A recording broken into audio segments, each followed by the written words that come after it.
all boils down to money. Medical can say the amount of money we need to solve our road problem. Our Ghana, it will take about 5 or 6 budget cycles.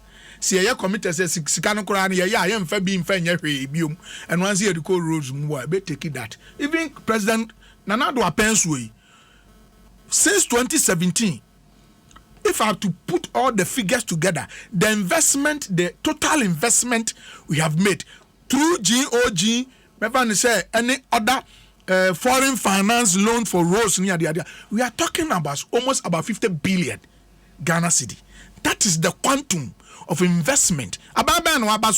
Or this are almost about 50 billion Ghana cedi. Actually, a road sector that it hasn't happened before. It is happening under Nanado Danko Akufuado.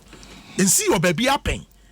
Show me one government from your friend is saying, Nkrumah pencil. Ebesi Yera Rollins a pencil. Ebesi Yera Mills a pencil. Ebesi Yera Mahama pencil. Mommy, give me statistics of one government under one government was an investment under the road sector is equivalent to even 20 billion Ghana cedi for the entire period.